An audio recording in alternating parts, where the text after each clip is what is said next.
Perkenalkan, nama saya Panji Sukmawijaya dari kelas 20 MNJK 3. NIM saya 20011111074.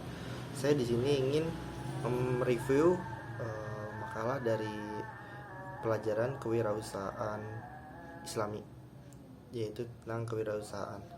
Kewirausahaan itu sebagian dari ekonomi dan bisnis Islam terkait dengan pencarian peluang di luar kendali sumber daya. Setiap kegiatan bisnis dan wirausaha yang sejalan dengan ajaran Islam dianggap sebagai ibadah oleh Allah Subhanahu wa taala, sebagai jenis amalan yang sesuai dengan pedoman dan ketentuan Islam, dihitung sebagai amalan yang baik dan diberi pahala oleh Allah Subhanahu wa taala.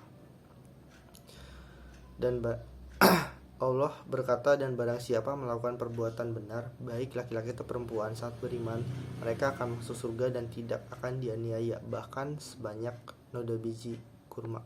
Yaitu ada Islam dan etika. Etika itu berasal dari kata yoni atau ethos yang berkembang menjadi yanku yang berasal dari bahasa Prancis.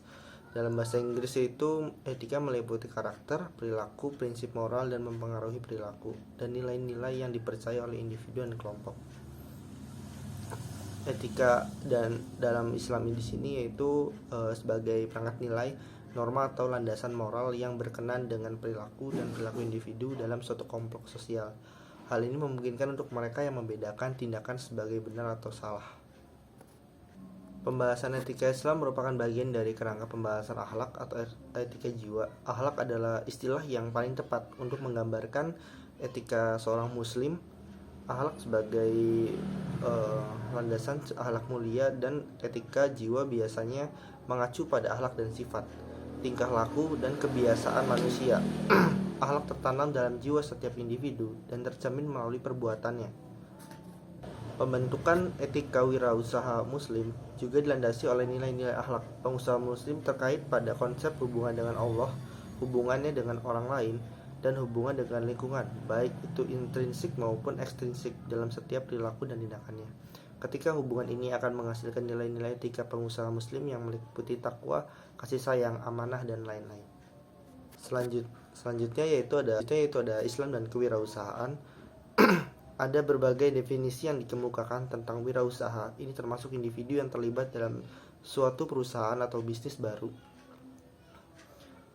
mendirikan bisnis baru, siap menghadapi semua risiko, dan menemukan cara baru untuk menemukan sumber daya secara optimal dan menciptakan lebih banyak kesempatan. Seorang pengusaha sukses biasanya dikaitkan dengan beberapa karakteristik tertentu sebagai aset kesuksesan mereka. Seperti kesuksesan wirausahawan itu ciri-cirinya disiplin, keinginan untuk sukses, berorientasi pada tindakan, berorientasi pada tujuan, dan memiliki tingkat energi yang tinggi. Kesimpulannya itu etika sebagai dikemukakan dalam pembahasan di atas merupakan bentuk sistem etika di kalangan muslim entrepreneur. Kerangka etika Islam berulang kali ditekankan di seluruh Al-Quran dan Al-Hadis, dan mencakup semua bidang kehidupan termasuk urusan dan kewajiban keuangan bisnis. Penerapan etika bisnis Islam di kalangan muslim entrepreneur membuat mereka terlibat berbeda dibandingkan dengan pengusaha muslim lainnya. Terima kasih, itu saja yang dapat saya review dari makalah kewirausahaan Islami. Kurang lebihnya mohon maaf. Wassalamualaikum warahmatullahi wabarakatuh.